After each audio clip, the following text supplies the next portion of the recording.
예, 안녕하십니까. 주와 그리스도 교회 육순 순장 김중근입니다. 오늘 한 영에 임하시는 성령이라는 제목으로 여러분과 함께 말씀을 나누도록 하겠습니다. 오늘 본문 말씀은 누가복음 11장 13절 말씀입니다. 한번 다 같이 읽어보도록 하겠습니다.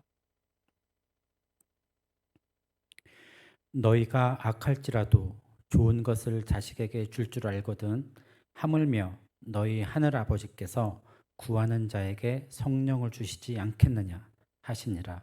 아멘. 우리는 가족이나 연인, 친구, 스승, 은인 등에게 사랑, 고마움, 위로 등의 마음을 전할 때 선물을 주고받곤 합니다. 어떤 선물은 작은 감사의 표시로 주어지지만 어떤 사람은 주는 사람의 모든 것을 주겠다는 의미를 담기도 합니다. 어린아이가 사탕 한 개를 친구에게 건네는 것에서부터 사랑하는 연인에게 자신의 모든 것을 바치겠다고 하는 그 마음을 담아 건네는 꽃다발에 이르기까지 선물은 주는 사람의 마음에 따라서 그 의미가 천차만별입니다. 그런데 그 선물은 사람들만 주고받는 것이 아닙니다. 하나님께서도 우리에게 선물을 주십니다. 하나님께서는 우리에게 아주 많은 귀한 선물을 주고 계십니다. 그런데 그 귀한 선물들 중에서도 우리를 향하신 하나님의 특별한 의미가 담긴 하나님이 우리에게 주시기를 정말 원하시는 선물이 있는데 그것은 바로 하나님의 인격, 하나님의 본성, 하나님 당신 그 자체이신 성령님입니다. 즉, 하나님께서는 하나님 당신을 우리에게 주고 싶어 하십니다. 오늘 본문 말씀을 살펴보면 하나님께서 우리에게 성령을 주시기를 매우 기뻐하신다는 것을 알 수 있습니다. 그러나 행간을 조금 더 살펴보면 물론 하나님께서 우리에게 성령을 주시기를 매우 기뻐하시지만 반면에 성령을 구하지 않는 우리에 대해서 안타까워 하시는 모습도 볼 수 있습니다. 성령은 가장 귀한 것이고 또한 하나님이 우리에게 주시기를 가장 원하시는 것이므로 우리는 우리의 소유를 다 팔아서라도 반드시 얻어야 하는 것이 바로 성령입니다.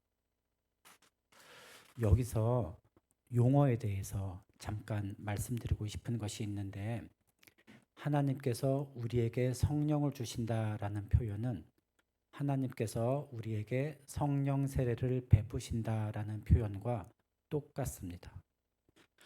그러면 성령 세례가 무엇인지 구체적으로 한번 살펴보도록 하겠습니다.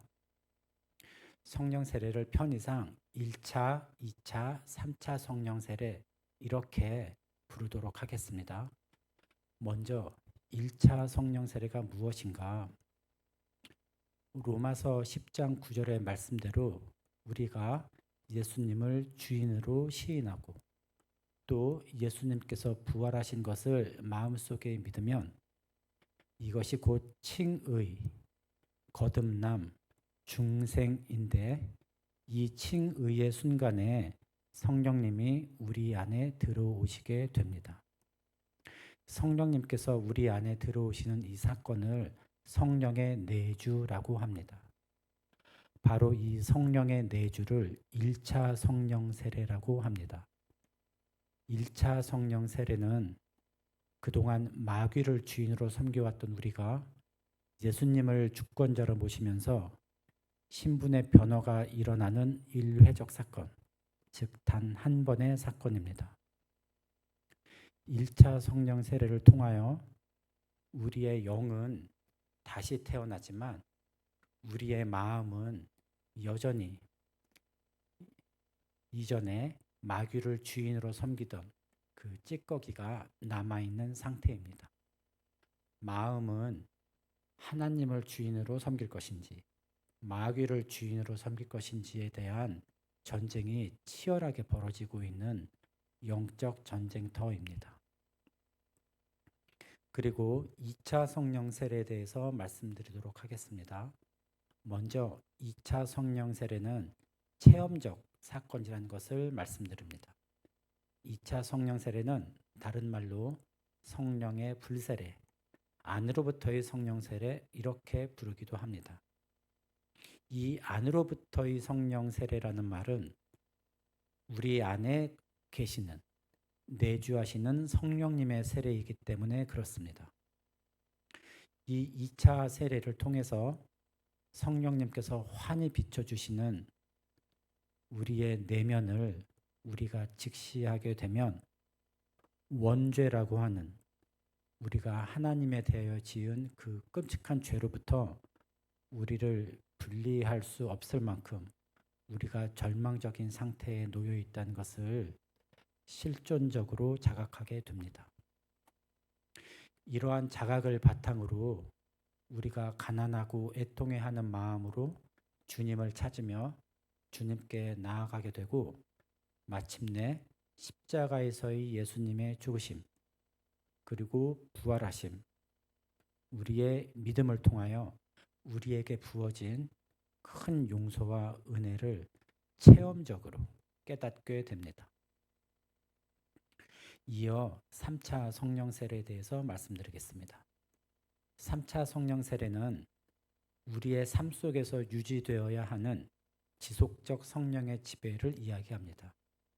즉, 말씀으로 충만해져서 말씀의 지배를 받는 삶을 이야기합니다. 우리 마음속에 예수님을 주권자로 계속 모시고 있는 상태, 그리고 이것으로부터 비롯되는 순종의 삶, 마침내 우리의 삶과 인격에서 맺어지는 성령의 열매들, 이것들로 인하여 우리가 예수님의 형상을 닮아가는 성화적 과정을 말합니다.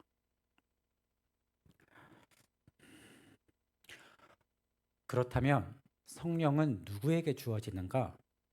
그것은 말씀에 따라 구하고 순종하는 자에게 주어집니다. 예수님께서는 요한복음 6장 63절에서 내가 너희에게 이른 말은 영이요 생명이라 라고 말씀과 성령에 대해서 말씀하셨습니다. 그리고 오늘 본문 말씀 누가복음 11장 13절에서 구하는 자에게 성령을 주시지 않겠느냐 라고 기도와 성령에 대해서도 말씀하셨습니다. 한편 사도들은 사도행전 5장 32절에서 우리는 이 모든 일의 증인이요 하나님께서 자기에게 복종하신 자들에게 주시는 성령도 그러하십니다 라고 순종과 성령의 관계에 대해 증언하였습니다. 우리는 위 말씀들에 따라서 성경을 묵상하는 것이 성령 세례와 관련하여 어떤 의미를 갖고 있는지 먼저 살펴볼 필요가 있겠습니다. 예수님의 사역은 크게 세 가지로 나누어 볼 수 있습니다. 첫 번째는 가르치시는 사역입니다. 우리가 하나님의 뜻과 기준에 따라 어떻게 살아야 할지 그 메시지를 가르치시는 사역입니다. 두 번째는 그와 같은 삶을 살기 위해 필요한 열정과 불을 우리 안에 넣어주시는 사역입니다. 다른 말로 천국 복음을 전하시는 사역입니다. 세 번째 사역은 우리의 영과 혼과 몸을 총체적으로 치유하시는 병 고치는 사역입니다. 성경에는 이 세 가지 사역이 모두 기록되어 있습니다.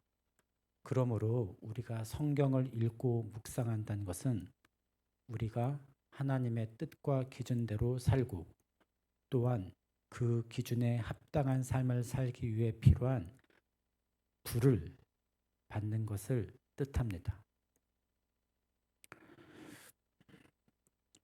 마음속에 불을 받게 되면 우리는 구하게 됩니다. 구하는 것의 실체가 뭔가? 그것은 바로 기도입니다. 기도는 말로 하는 것인데 그 기도의 진정성을 담아내게 하기 위하여 비언어적 기도도 있습니다. 비언어적 기도, 우리는 그것을 순종이라고 합니다.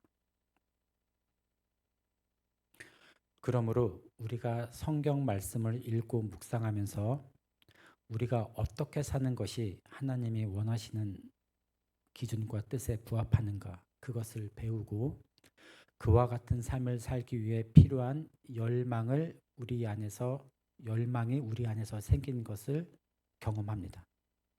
말씀을 읽고 묵상하는 것의 중요성을 아시겠죠? 그리고 그 열망에 따라 기도하고 그 기도를 온전케 하는 순종으로 주님께 나아가서 성령을 구합니다. 그리고 마침내 성령을 받습니다. 그런데 중요한 점이 한 가지 더 있습니다. 성령은 성령을 구하는 개인에게도 개인 단위로 주어지지만 성령을 합심하여 구하는 공동체에게 공동체 단위로 주어진다는 것을 기억해야 합니다. 사실 이 부분을 오늘 제일 강조하고 싶어서 먼저 말씀드립니다. 제가 여기에서 말씀드리는 그 공동체, 그러면 어떤 공동체가 합심하여 성령을 구할 때 성령을 받을까? 결론부터 말씀드리자면 연합된 공동체가 바로 그 공동체입니다. 그럼 연합이 뭔가? 이 연합을 이야기하기 위해서 먼저 예수님께서 교회를 어떻게 비유하셨는지 살펴볼 필요가 있겠습니다. 첫째, 예수님께서는 교회를 몸에 비유하셨습니다. 예수님이 머리 되시는 몸, 바로 그것이 교회입니다. 두 번째, 예수님은 교회를 군대에 비유하셨습니다. 예수님이 대장 되시는 함께 영적 전투를 치르는 군사들로 이루어진 군대, 바로 그것이 교회입니다. 먼저 몸의 비유에 따른 연합의 의미를 살펴보도록 하겠습니다. 교회가 몸이라는 것은 교회 구성원들이 신체의 일부분이라는 뜻입니다. 신체의 모든 기관, 장기, 조직은 서로 밀접하게 매우 유기적 관계로 연결되어 있습니다. 우리가 맛과 영양이 뛰어난 음식을 먹을 때 그 음식은 우리의 입만을 위한 것이 아닙니다. 또한 우리의 위와 대장만을 위한 것도 아닙니다. 정도의 차이는 있지만 우리 몸의 모든 부분을 위한 것입니다. 우리가 나쁜 독을 먹었을 때도 마찬가지입니다. 그 독은 우리의 위와 혀에만 해를 끼친 것이 아닙니다. 우리의 온 몸에 해를 끼치는 것입니다. 저희 외삼촌께서 몇 년 전에 당뇨병에 걸리셨는데 그 당뇨병이 더욱 악화되는 것을 막기 위하여 손가락 하나를 절단하셔야 했습니다. 당뇨병인데 웬 손가락 절단인가? 우리 몸의 모든 부분이 긴밀하게 연결되어서 그렇습니다. 이처럼 우리 교회 구성원 모두가 한 몸의 일부분이라면 심장이 열심히 박동하고 있는 것을 허파가 그것을 시기하거나 질투하거나 심지어 미워한다는 것은 실로 어처구니 없는 노릇입니다. 신체의 각 부분이 제 기능을 잘 하는 것은 허파를 포함하여 몸의 전부를 위해서도 매우 유익한 일이기 때문입니다.